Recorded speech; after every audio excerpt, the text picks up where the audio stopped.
Welcome back. Hi. Excuse my slightly croaky voice. I'm a bit croaky today. Today we're going to talk about the D780 versus mirrorless cameras. And it's not actually the Z8. The Z8 isn't out yet. I don't even know if the Z8 will ever exist. But actually, it was just to sort of get your interest. And I'll actually be comparing the D780 to my Z6 too. Which I do have. And I'm doing this because I still see a heck of a lot of questions on YouTube and Instagram and all sorts of things asking, I'm looking to upgrade my camera. Should I switch to mirrorless? Should I stick with a DSLR? And so on and so forth. Most people who are commenting on that seem to be people who have already got mirrorless and want to justify their choice of going to mirrorless by saying, yes, of course you should go to mirrorless. Well, I'm going to give you my view as a wedding photographer. I'll give you a bit of history in a second. And it's not quite as straightforward as that.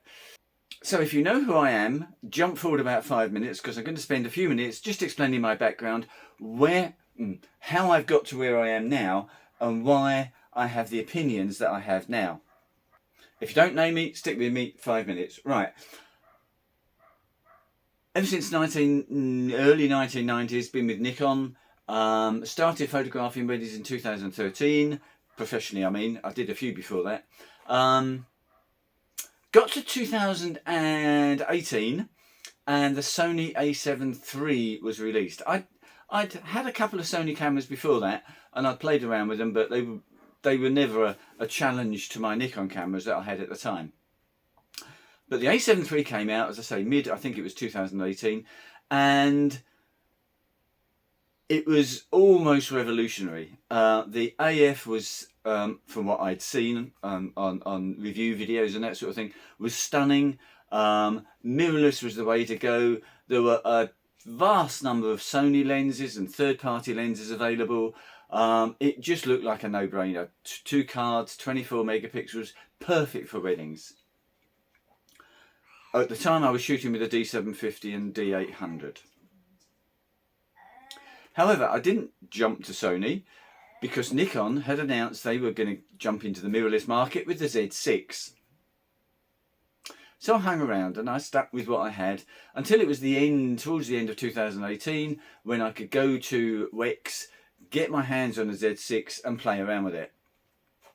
And within about 3 or 4 minutes, I decided this is not a camera I could use at weddings. First of all, 1 card slot was a big issue, which I knew about beforehand, but it was combined with the other things, which were absolutely rubbish autofocus, absolutely dreadful, and a very, very limited amount of Z lenses at the time. I decided there's no point. If I'm going to go mirrorless, the only choice at this point is Sony. And I saw mirrorless at the time as the future, so I sold most of my Nikon gear and went to Sony. So for 2019, all my weddings were Sony. I expected it to take a while to get used to Sony, and it certainly did. And by the end of 2019, I was toying with the idea of going back to Nikon. But very soon after that, before I could make any decisions, we had COVID. My 2020 weddings were decimated and there really seemed to be no point in doing anything with camera gear. By the end of 2020, or towards the end, things were looking like they might get back to normal in the not too distant future. So I thought about changing cameras again because I just did not like the Sony. I didn't like the ergonomics. I didn't like the images. I didn't like the menu. There was nothing that Sony had that I liked. So I looked back to Nikon. Nikon by this point had come out with the Z5. They'd done some updates to the Z6. I think the face and eye autofocus was better. But they'd come out with the Z5, which had got 2 card slots, 24 megapixels again, not a particularly fast burst rate, and that was the only downside for me. And it was Nikon. They'd also, more importantly, come out with this guy, the D780, which was a mix of the D750, a slightly upgraded D750, and the Z6. and I liked the sound of that. I got a D780 and a Z5. So I had the best of both worlds, I thought. I think I was probably right, actually. So for 2021, back to Nikon, D780, Z5. They turned out to be very much equal partners. But as I got to the end of 2021, it just seemed that the Z6 II by this point had come out. So I thought, now I can switch from a D780 to a Z6 II and shoot purely mirrorless. So last year, 2022, I shot with the Z5 and the Z6 II. I still wasn't happy.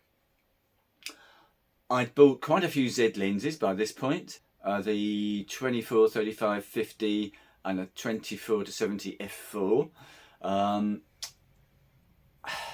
But there's something about the Z lenses that I never fell in love with. I still haven't fallen in love with. And I just found myself using the FTZ adapter with all my older F-mount glass, just because I like the look of it better. It wasn't quite as sharp as the Z glass, but that's not what wedding photography is all about. It's the look, in my view anyway. And I got that much better with the F-mount glass. So, through last year, using 2 mirrorless cameras with F-mount glass pretty well all the way through the year. But I still really missed a DSLR. So, for a couple of times, for a few weddings here and there, I tried out a D500, which was beautiful. I loved the ergonomics. I loved the AF area being the whole width of the screen. I loved the fact that the AF focusing system was sort of stolen from a D5. It was brilliant, but huge downside. The noise, once I got to 3,000 or 4,000 ISO, the noise was just unbearable.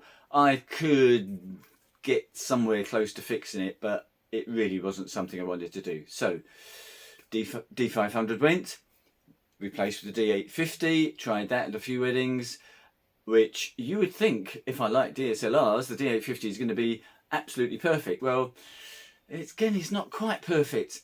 45 megapixels, I don't need 45 megapixels in 1300 shots that I do at a wedding. It's just too much data. I don't want it.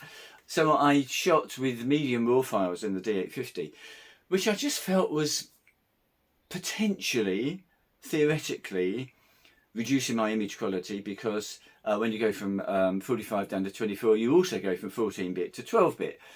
So I wasn't too happy about doing that, and I'm thinking, well, my Z6 II is taking 24 megapixel shots at 14-bit. Are the images going to be better than the D850? I also, on the D850, missed, and I don't know why Nikon are still doing this, even with the Z9, I missed the mode dial. The mode dial with the U1, U2 and U3 on the Z6 II. So you've got 2 user settings that you can set up the camera to be a completely different camera. My Z6 II, I don't use it so much on the D780. The Z6 III, I've got 3 different cameras, plus a 4th one for aperture priority, plus a 5th one, 4.5 for manual focus. It's brilliant compared to the D850, which has got the crazy, stupid Nikon menu bank idiot things, which I never found have worked. Complete waste of time. So I didn't like that, and I used the U1 and U2 or U3 buttons settings quite a lot. So got rid of the D850, and I'm then thinking, well, I still like a DSLR. What else can I shoot with?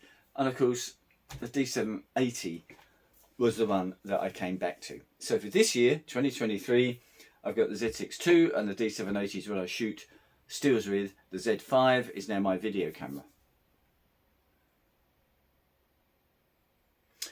So that's enough history. On now to why is the D780, in my opinion, for weddings, for my use, as good as, and in many cases better than, the Z6 II. And this might influence your choice about whether you skip to mirrorless now or whether you stick with a DSLR, specifically the D780, because this is, a pretty unique camera, in fact totally unique as far as I know, in that it's got two completely different cameras built into the same body.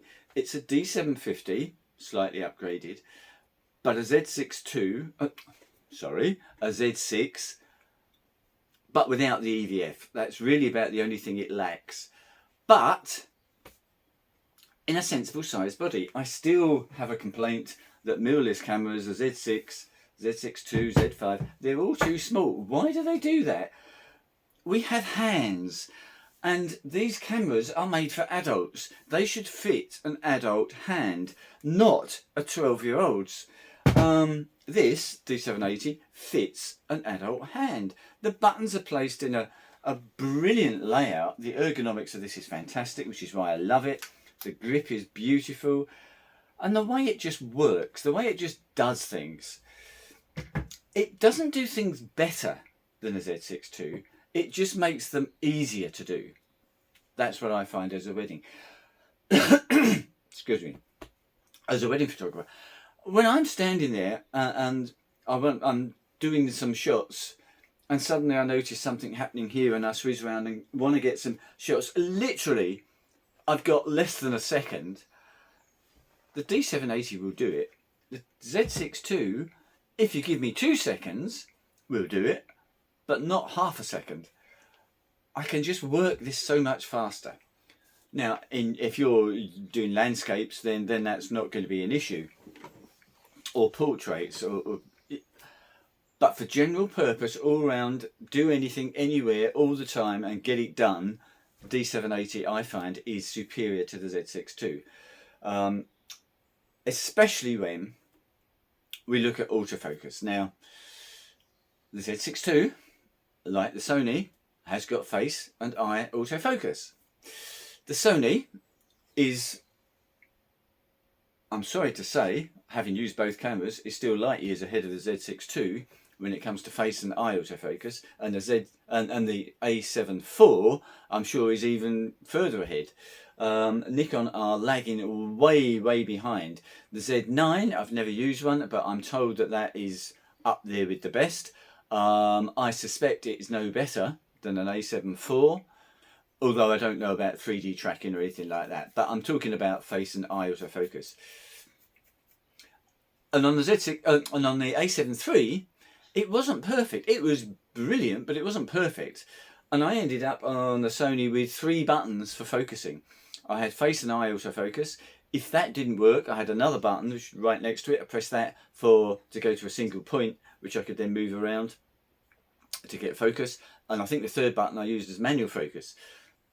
And that was on probably the best focusing small body camera you can get. The Z6 II lags behind that in some considerable margin. It's got some problems.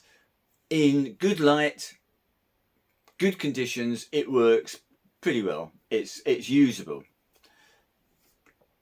Take it to a wedding in a really dark church, or a situation where I can think back a couple of weddings in a church, shaft of light, couple standing there for the ceremony, shaft of light coming through, the groom is in bright sunlight and the bride is in dark shadow.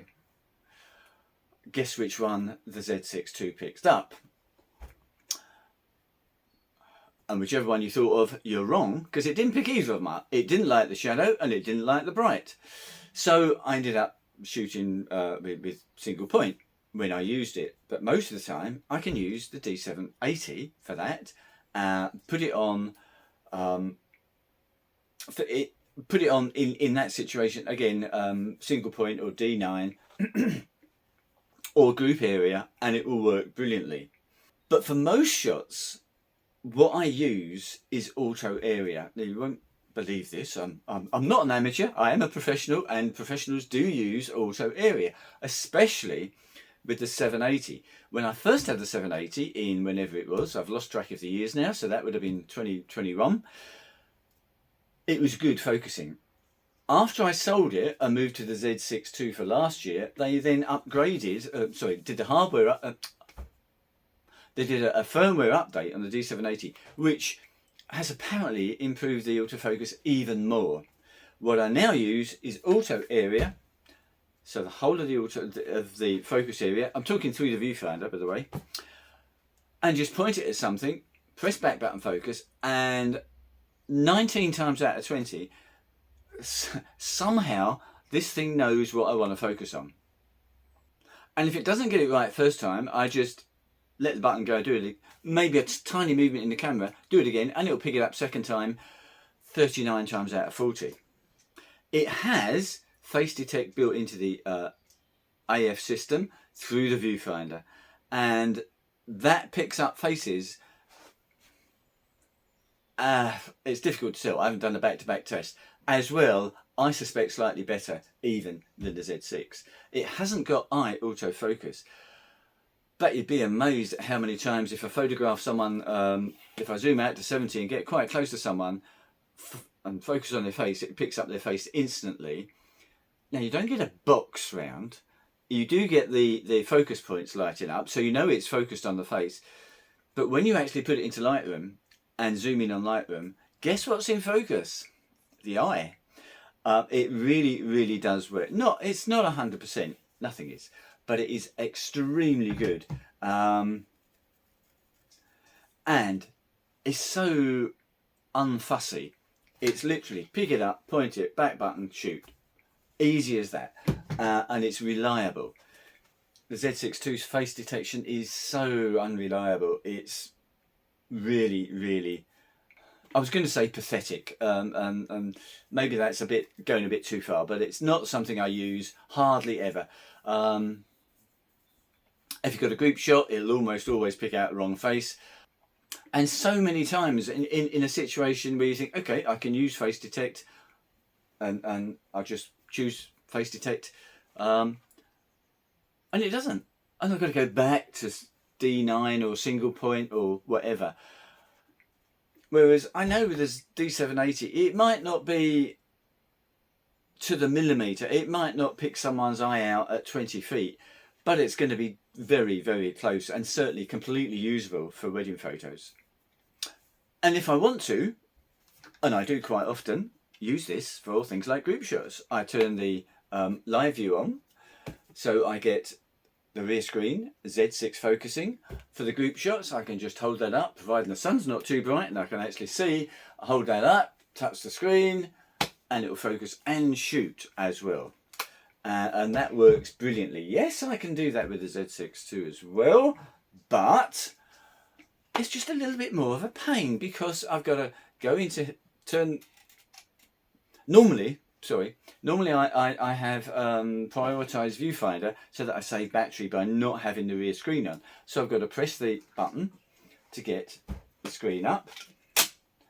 I've then got to tap on here, because if I have the screen up and I have it so that I can touch and shoot like that, then every time I pick this up and put that to my eye, not every time, so often I pick it up, take a shot, and the damn camera's already taken a shot for me.